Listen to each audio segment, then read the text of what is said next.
Get your chi-chis checked. And how do you know he's a hoe? You gotta stop. It's very dangerous for your vagina and your penis. Oh no, abort. You I'm invested. Watch me steer your body, no direction. Yeah, girl, I'm so invested. I wanted to do a get ready with me, but I didn't want it to be basic. I wanted to be dedicated to breast cancer awareness. Breast cancer, I know, is not easy. I've had a personal experience of witnessing what happens in breast cancer and only some of those things by way of my aunt, Kara Dean, and she is my whole inspo behind Girl Tough. She's one of the strongest women that I know, maybe the strongest woman that I know. I don't know anybody personally in my life that has been through what she's been through with her health. So shout out to you, TT, I love you. And this is dedicated to you and all the breast cancer survivors and warriors that are still fighting breast cancer today. All women watching this, go and get your annual checkups. You know, when you go even just for your pap smear yearly, they should be checking your breasts. And that doesn't always mean that you have to get a full-on mammogram if you're before the required age, but still go and regularly check out your feminine health. You know, your feminine health and what's going on down below can usually tell you a lot about what's happening in your entire body. Literally, our uterus, I feel like, controls our entire life. So yeah, go get checked out. Make sure you guys do not neglect your health. I'm doing a girl chat today. I'm starting off with putting on my Glam Talk lip luster. This is my, or lip plumper. This is my lip plumper that is literally basically empty. I gotta get another one, but it's my lip plumper that plumps up my lips so nicely and just gives me a nice little plump that I need right before I get to doing my makeup. I quickly just shaped up my eyebrows. This one eyebrow is not really cooperating. I asked y'all to submit some scenarios, questions. It could even be stuff that y'all made up, I don't know, or stuff that your friend is dealing with, and I'm gonna answer it. So I'm gonna be doing, like I said, a breast cancer awareness theme, and I'm literally freestyling this, y'all, so just rock out with me. I'm probably not gonna do a step-by-step. You can just watch as I go. Great, so I'm just gonna trim these down real fast. Let's start. So the first thing is struggling with feeling enough or being that girl. So I feel like I see a lot of people talking about being that girl. That girl thing, and sometimes this is the bad part about social media, is that it can be influencing to where you start like having self-deprecating thoughts and you start feeling like you're less than just because somebody else has something that you don't.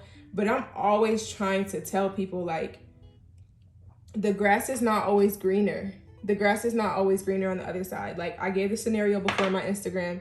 There's two people that live next door from one another. One guy has a super beautiful bed of green grass, and the other guy next door, his stuff is just like dry sand almost. It's just like dirt, not appealing, not beautiful. It's just ugly, right? The guy with the green grass keeps taking care of his lawn. So if we were to put this in contrast to modern day, like how I'm trying to connect it, the woman is still buying her Chanel bag. She's still going to get her massages. She's still going to get her facials, going to get her lashes done. This is the person with the green grass that looks so beautiful and appealing on the outside, right? And the person that is not doing anything is sitting in the house, being a couch potato, eating chips, like not taking care of their grass, right? But little does the person with the dirty, ugly looking lawn know there are diamonds underneath their lawn. Like, they don't want to do anything to make it grow because they just think that it's dirty, it's gonna stay dirty and ugly. And that's not the case. But if that person was to start watering their lawn in hopes that maybe grass would sprout, it would soften the land for the diamonds to be exposed and for them to see, like, wow, what's on my property is so much more valuable than this person next door with just the green grass. Because little do they know, that person with the green grass already sees the fruits of their labor. They're doing the same thing. It's almost like being in a hamster's wheel. They're doing the same thing over and over and over again, yielding the exact same results, which is beautiful. It looks so appealing to everyone else. But what if that's all that that person has? What if that girl that's on Instagram that has a nice BBL and the big Birkin bag, and she's always going on trips and taking these exotic pictures and all that, what if that's all that she has is to take those pictures and to get the likes and approval of you guys? What if that's all that she has is to get the likes and approval of you guys? What is really her life? What is really her life if Instagram was to crash or if Facebook was to be down? What is her self-esteem giving if it's defined by those that are around her and those that are like commenting on her stuff? So what I always tell people is water your own grass. You being that girl is whatever you define that girl to be. And if that means 10 years from now you attain your goal of being whatever, or a year from now, you have to start watering your grass and stop thinking self-deprecating thoughts, because you're worth way more value than you think. And that's not just me saying that, that's what God says about you. If you're struggling with feeling enough, just know that you are enough. It's something that you have to really do some internal work on and just realize that for yourself. Like, no, but I am enough. And everything that I'm aspiring to have, somebody probably would aspire to have what I have. And that could just be a family. That could just be people that love you. That could just be a consistent paying job.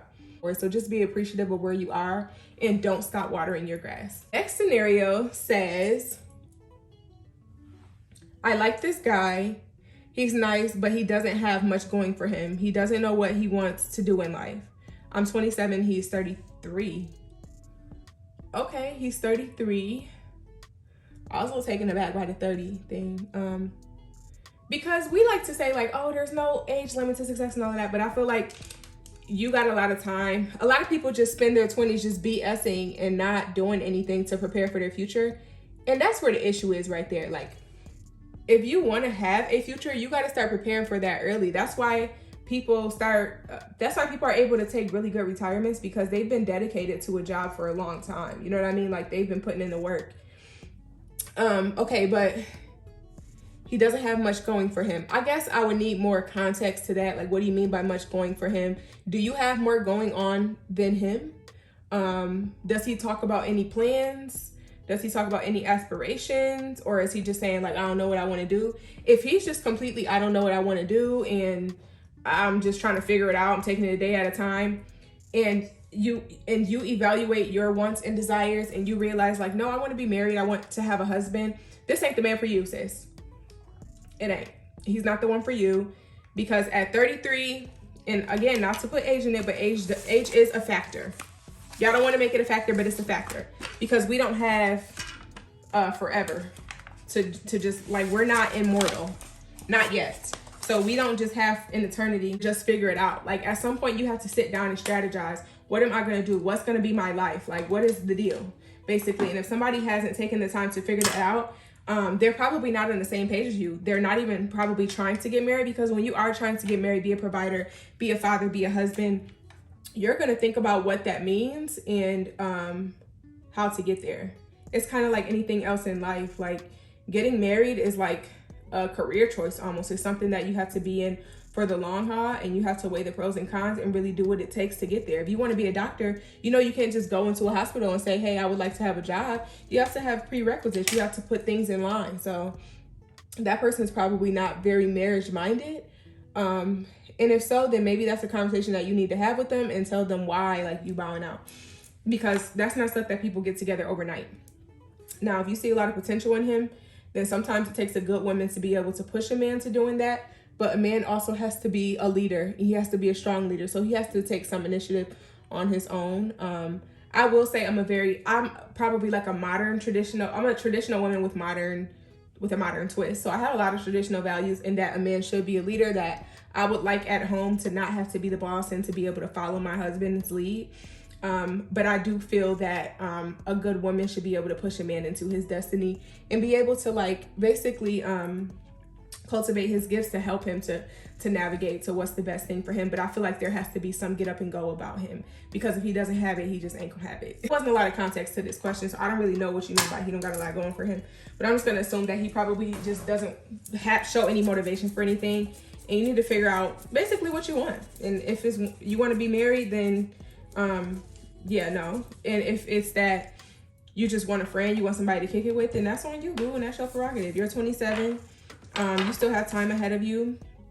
I have a very different outlook on the whole thing, because I got married very young, and because of my belief in marriage, I believe that nobody has to be perfect to get married, but you have to be at like a buildable level.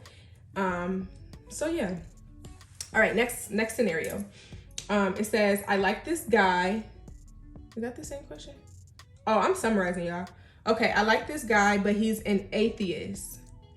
doesn't believe in anything, works a good job, and is a provider. We have one kid together, but he won't be around, not even when I pray. Okay,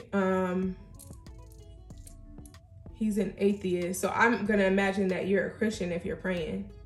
Okay, so this is a good question because I feel like more people deal with this than you probably think, sis.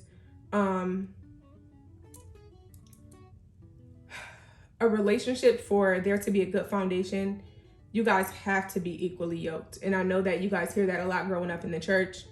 That's a real thing. You have to be equally yoked. And I feel like no relationship is perfect. No two people in the relationship are perfect. But in order to have a solid foundation, the foundation first has to be level. You can't be up here spiritually and he's down here and he's not willing to come up here, because what kind of foundation are y'all gonna build on that? Yeah, you can't build a foundation with unlevel ground. So y'all have to be on the same level. Now you already have one kid together. That makes me feel like y'all might have been together for a while and you guys are still in a relationship.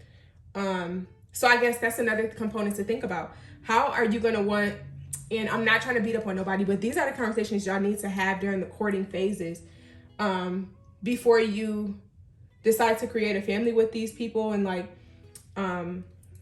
just be more involved with them. It's important when you're courting them to like balance all of these things, because at the end of the day, I know that our parents teach us, wait until you're married to have sex, but your parents did not wait until they were married to have sex, more than likely, and y'all gonna have sex like that. Eventually that's where the relationship goes, like in and out of the church. Honestly, y'all, that's where relationships go, and I'm just gonna keep it a buck. So if y'all gonna be intimate eventually, I think that it's important to know what you're signing up for, because that's gonna come. With having sex comes kids. When you're doing it a lot and not using protection, that's what comes. So it's important when you're courting that person to have these type of conversations with them. But I'm not saying that to beat up on you or nothing. I'm just giving, for the people who are not quite in that in the family stage, like where they share a child with that person, it's important that they think about that. Like when you're courting somebody, it's almost like an interview. Like, are we gonna be a good fit or not? Because now that you have a child, you have to really evaluate, how do I want my child to be raised? Do I want my child to be raised with a father that teaches them that there's nothing to believe in? That these things are not, real? God is not real? That there's no such thing as this? That when you pray, it doesn't do anything? Like, is that the type of upbringing that you want your child to have? And I feel like a lot of people in modern day are very much into the whole, let my kid figure it out. They'll grow into their own. They'll kind of take on their own beliefs as they get older. But I feel like every child is very impressionable. And because children are so impressionable, it's important that you help to like mold and shape them. I feel like kids should be like guided into what's gonna be the most, what's gonna keep them the most spiritually sound, and emotionally sound, and just overall financially sound. You want to like think about that stuff, because those are all gonna like dictate where your child ends up in life and what kind of mental state and what's their state of well-being when they're older. And I feel like in your situation, sis, it's very tricky. I know it has to be very tricky to have an atheist partner. I have not personally dealt with that, so I can't speak from experience, but I can say that you really do have to evaluate what you're gonna do as far as your child's upbringing. And sometimes it can just mean co-parenting. And I know that's gotta be so tricky. But co-parenting with somebody who has opposite beliefs of you, that I'm sure that can be very difficult, but it's something that you really do have to evaluate. But I would say just to be strong about your core beliefs. Your child is gonna have to grow up and decide what path they're gonna take. I think that as Christians, it's still important to continue to witness to your partner. So it's important, like, you don't want to force yourself in your beliefs on someone, but you want to still continue to witness to them and like pray for them. Just keep praying for them. Pray for him. Keep praying for that situation. Just keep praying and believing that God is gonna prick his heart, because in fact, ultimately, God is the only one that can like change the heart and change the mind and like pierce the heart and the mind. So you just have to like leave that up to God pretty much and pray about it. But just stay strong in your beliefs. Don't stop what you're doing to make him more comfortable. Because if he's uncomfortable, he can always like do what he's been doing and remove himself from the situation, not be in a room when you're praying. But when you pray, it also doesn't even have to be out loud. You can silently pray when you guys are laying on the couch together and just ask God to work on his behalf. But ultimately, being unequally yoked is often to the detriment of the relationship, because your spirituality has a lot to do with who you are at your core. It has a lot to do with it. There's so many times where I have been down so low and I literally needed my husband to build me up. I literally needed my husband. I literally needed him. And if he wasn't there spiritually, I don't really know if I would have gotten out of those ruts, like plainly put, y'all. So the reason why I need me a God-fearing man is because I need him to have conviction. I need him to be, men are men. So men's flesh be calling. And when we on our period or having a late night, we tired, it takes a man with self-control to be like, okay, I'm not gonna go out and screw every little Jane, Jill, and Janny. I'm gonna stay home here with my family and my wife. That takes a lot of self-control, and that takes a man that has conviction. And not every man has conviction, especially when he has nobody to answer to, no God to answer to, he doesn't believe in anything. So it's just him and against the world. He doing whatever he want to do. And I feel like having a man with conviction is just very important to me. So just decipher what is important to you. Y'all, so I'm trying to go in with this pink glitter eyeshadow. I'm trying to do a very pinky look. And I now wish that I really would have brought home my Pat McGrath highlighting palette, because it has like the flecks of pink that I need. And this is not really giving me the payoff that I really need. This is the, I don't even want to say, but it's a palette that is not really giving me the payoff that I need. But I'm just going to continue to build this up on top of that concealer. That's why I added the concealer, to give me a little bit more adhesion. Next question. I work with a girl who copies everything I do. Hair, nails, outfits. She even asks where I got stuff from and goes and buy it. Oof. I feel like, okay, so I definitely know somebody who has dealt with this before. And if she watching this, she gonna know exactly who I'm talking about. But y'all, that's tricky, because I ain't gonna lie, that's annoying. That's very freaking annoying. And I feel like it's immature. That person somewhere along the line, they lack the confidence in themselves to just be themselves. And I'm not trying to get super deep, but that's like a mental health issue. Like, you don't have any sense of individuality, and it's like very obvious that you copy everything that this person does. Honestly though, y'all, I feel like there's not much that you can do. Like, when you're a trendsetter and when you fly, when you got your stuff together, your nails are always nice, you were saying, your outfits, they gonna copy you, sis. I'm sorry, but that's kind of like, and I know it's like, no, imitation is the highest form of flattery. No, that's freaking annoying. I can't stand when somebody copy everything I do. It's like, can you be yourself? Because of course, as a fashion girl or whatever, you put a lot of thought into like your individuality and your fashion sense. And when somebody copies everything you do, it's just like, please, ma'am, like, please find your own. And it is very annoying. But I will say, just, I guess, keep doing you. I would say to even talk to her and be like, girl, I don't even know how to talk to her. And be like, girl, what is it? Like, everything I wear, we gotta find you your own little niche. Like, what's your style? Let's see what your style is, because you can't keep asking everything that I buy and go out and buy it, because we ain't the daggone Doublemint twins.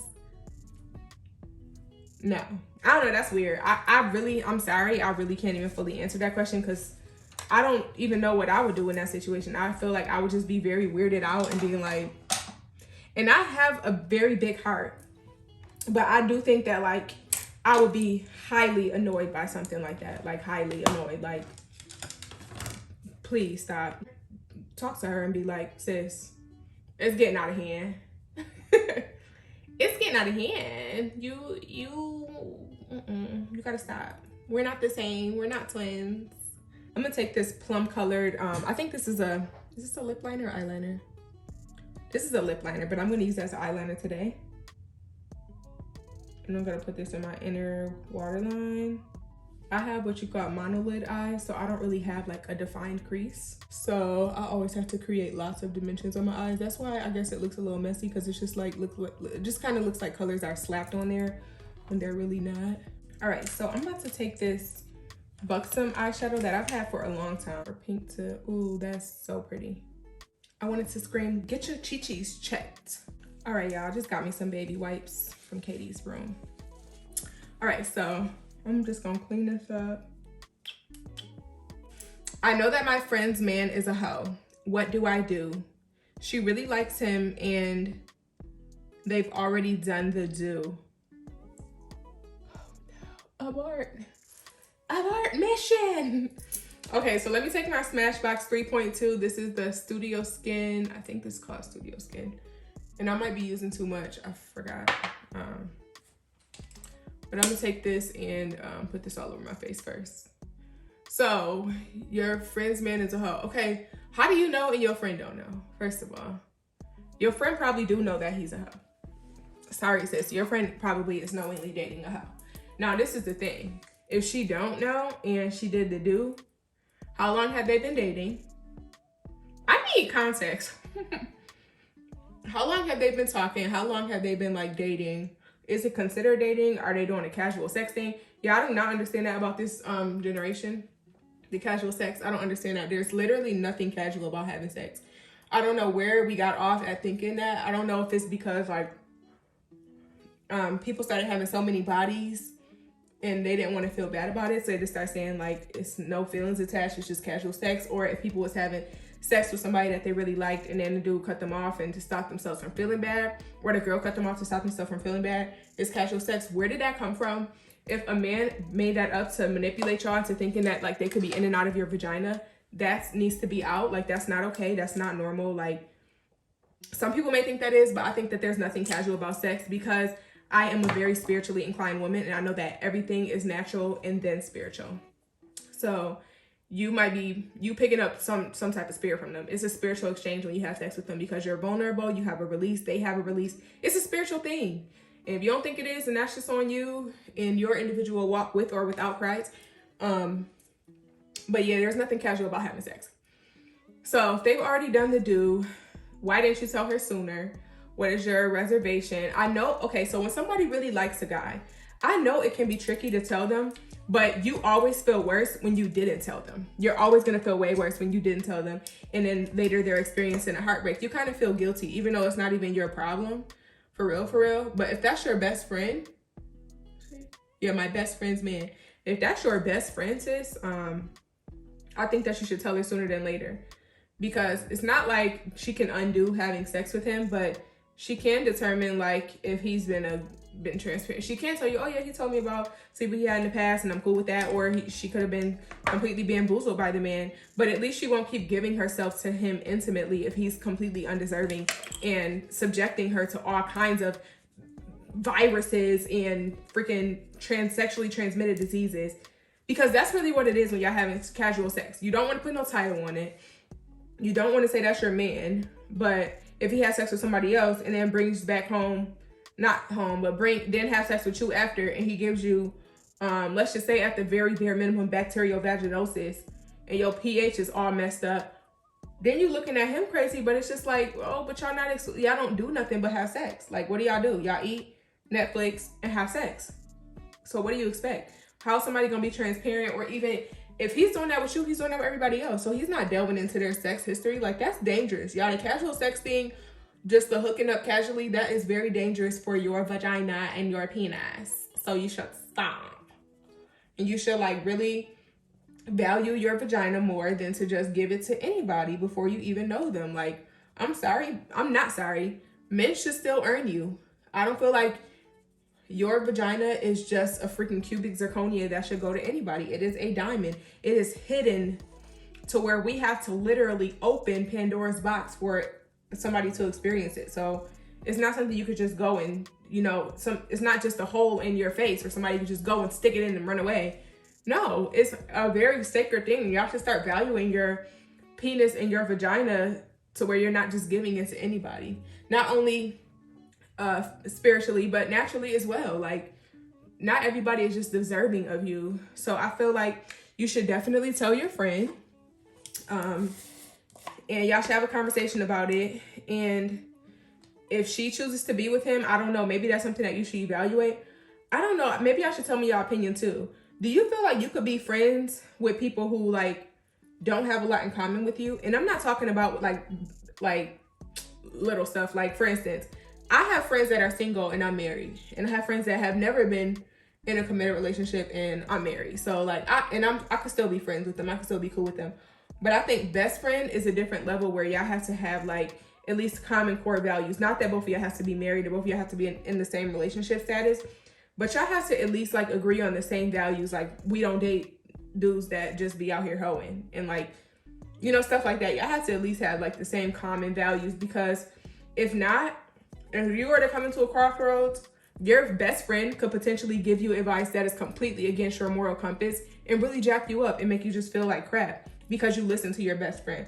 So you have to really analyze who you call your best friend and like see if their relationship advice or just advice and moral compass is like the same as yours. But it's better to know than to just be faking something. Like, honestly, I think it was Steve Harvey or TD Jakes, one of them, said that, I think it was Steve Harvey, that you do outgrow friends. Like, you do outgrow people. Like, people are literally here for seasons. And not every friend is supposed to be in every part of your life. Certain covenants are only covenants for a certain amount of time, and then they expire. You know, there are expiration dates to friendships. So if you notice that your friend is just like cool with that, or like she's so deep that she doesn't want to listen, sometimes you have to evaluate your friend group. And it's not like, oh, she didn't listen to what I say, now we're not friends. It's kind of like, oh, if you are the type of person that can be cool with something like that, how can we even have that type of close-knit relationship? Because if I was to ask you for advice, you're going to be giving me advice that's poor advice from your immorally sound moral compass. I know it's also tricky because you don't want to be like the one that, you know, gives her the information.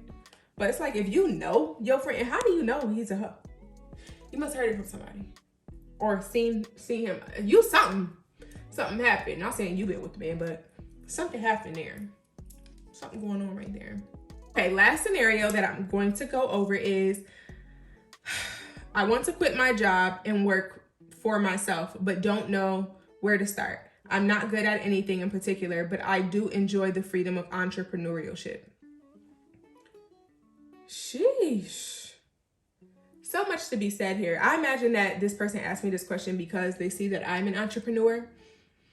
And this is a very loaded question, and it's kind of hard for me to answer. It's kind of like the equivalent of when somebody asks me like advice about something that's like got to do with single people or single people struggle, because I really can't fully relate, because I feel like I've been an entrepreneur for so long. And I also don't want to be like giving advice from, well, I can give advice from where I am, whatever. Anyway, I'm an entrepreneur, but once upon a time, I worked for someone. I worked for someone until I was in a position, meaning like to where my husband took me out of work when I was pregnant with Carter. That's when I stopped working for someone. That's when I stopped having like an investor, as my friend Ty calls it. Investor meaning like, this is just the thing that pays her. This is not her career. So I was working for someone at an investor until I was able to be taken out of work and be a stay-at-home mom with my son for a little while. Now, this was my husband's desire like forever. You know, his mom did that with him. He wanted me to always have the option to be a stay-at-home mom. That's not who I am. I love being a mom. I love everything about being a mom. But I also love being a helpmeet to my husband and love contributing to the house. And I'm a creative too. So, you know, I still want to be able to express myself in my gift that I, you know, do, which hairstyling, wig making, makeup artistry, all the things that I have done in my life. I wanted to really be able to do that as my career. And I love the, not independence, but sense of like get up and go that comes with that. And the creativity. It feels like there's no limit with my career. But I will say that jumping into that is not something that I would advise anybody to ever do. Hold on, let me find my pencil sharpener. I wouldn't advise anybody to just ever up and quit their job. I don't think that that's wise to do. I feel like you really do have to have a plan. You have to set out a plan and strategize like to get to that plan. I don't feel like you just get from, you know, hoping and wishing to being there overnight. I feel like you really do have to have a plan. Y'all, and Entrepreneurship is not easy. It's actually easier to get up and go work for somebody. Do you have a lot of freedom? Can you determine your schedule? Absolutely, most of the time. Absolutely, I can determine my schedule. I can say, yes, I want to work today, or no, I do not want to work today. If I want to have a sustainable business, everybody that's on that daggone calendar, I better go get to them clients. It's not like to where I could just be like, you know what, texting them, yeah, I don't feel like working today. I'm not gonna retain those clients. So you have to, as a good business person, do what you can if you're in a service-based business to retain clients and to make sure that you have recurrent clientele and that your clientele is happy. You don't want to get, a quick little $300 to $500 and never see that person again. It's all about having residual income to sustain your business, because you can also quickly get a bad reputation if you're not professional and you're not reliable. So it's not just as simple as, oh, I want to work for myself. I want to be able to say I can get up and work today, or I don't want to get up and work today. It's really not that easy. I have to pay taxes. I have to do my own bookkeeping and accounting. I have to make sure that I'm regularly keeping up with my books. I'm paying myself properly. I'm filing all of my statement of information properly. I'm making sure that I have to file my corporate taxes. I have to run payroll. There's a lot of things that go into being a entrepreneur and business owner, and it's not just a little quick little walk in the park. So I would say, you said that you're not particularly good at anything. You need to stay at the job that you're at right now, sis, and think about what you're good at that job. It could be, you might see a deficit in that company, right? You could be someone who files mail. You're a mail filer, right? You hate the job, but you just sort mail, you give it to put it in its files. You could see that there could be a person that makes this a lot easier, a system that makes it a lot easier. And you can try to patent that system, or you can try to make that system your business to be able to go around to multiple different businesses offering that service as an entrepreneur to that business. But you want to find your niche before you just like up and quit your job. I don't think that's what you're saying, because I don't think that would be wise to just up and quit your job. But I do feel like you should find your niche before you just go into being an entrepreneur, because honestly, y'all, entrepreneurship is not for everyone. Not everyone was meant to be an entrepreneur. If everyone was meant to be an entrepreneur, who would work at the post office to ship out our packages? Who's gonna buy or sell us our food at Walmart? I mean, I know self-checkout is getting there, but they probably gonna start strapping down on self-checkout because people ain't checking out their stuff by themselves. We need people in stores. We need people in regular everyday jobs. And regular everyday jobs have a lot of security. Hold on, let me do my lip liner real fast. So yeah, working an everyday job gives you the ability to work there at least 5 years, to get a 401k, to be able to retire when you're ready to retire. They come with health benefits, paid time off, sick leave. There's opportunities for advancement, promotion. It's security. You're getting this check. You have, this certain type of rapport there at your job. Like, there's a lot of security that comes with working an everyday job, and entrepreneurship is not for everyone. So really evaluate and determine like where you are in life. If you've been working, these jobs for a long time, and you know that you're good at just being regimented and doing your routine and then coming home and going to a nice fancy dinner or cleaning up your house, like that's living. You don't have to live by the societal, ideologies or whatever of making it, because making it to some people is not always as green as it seems. It's not. Sometimes it's really a struggle for some people. I'm gonna take my, on Wednesdays, pink lip luster. I'm just gonna lightly put this in the middle.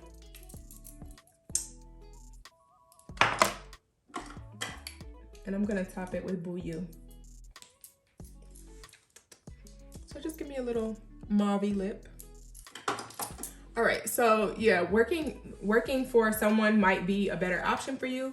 Not being an entrepreneur is for everyone, but if you do decide to go into entrepreneurship, make sure you properly plan it out and make sure you properly save up your money. If you have a partner, like a significant other, a spouse or whatever, someone that you're willing to build life with, discuss that with them, tell them your dreams and aspirations. I'm all about, I'm not the type of, and I tell this to a lot of different people, like a lot of different couples that I talk to and wives and stuff like that. I'm not the type of wife that holds my husband only to responsibility. If I held my husband only to responsibility, he would be like many other Black men in the world that just stop dreaming. And everybody has a dream. It could just mean like, I just wake up and I have peace. I'm happy. I'm able to travel. Sometimes living in a smaller city will afford you that opportunity. If you can find peace and happiness in that smaller city, it can afford you the ability to travel, to just live and furnish your house beautifully, to be able to decorate your house, to just live a very free life. But other people, their career may require them to be in a big metropolitan city where they have great networking, and that's just what their idea of success is. And furthermore, it's what God has for you. What God has for you is what will be your portion. That's what's gonna like really sustain you and what God is gonna help you with. So what I would say is, as far as that, is pray the prayer, God, make, that's the prayer that I always pray. God, make my desires whatever the desires are that you have for me. So whatever you dream for me, whatever you have already placed in your mind as what you want my life to be, make that my desire, so I go after nothing but that. And once you really put that in your heart, God will, and you're open to it and you really mean it, God will begin to make that desire that he has for you your desire, so that you can fully go behind that and just really completely chase after your career. All right, y'all, so this is the final look. I went ahead and popped on my Katie lashes by Jazz Lash, available on allthatjazzglam.com. I'm about to go up underneath this and just color my natural lashes black because they got a little pink on them. I hope you guys enjoyed this little chit chat that I did with you guys today. Hope I gave you some sound advice. I have to go and pick up Carter. I'm running late for a meeting, so I will see y'all next time. Thank you so much for watching, and happy Breast Cancer Awareness Month.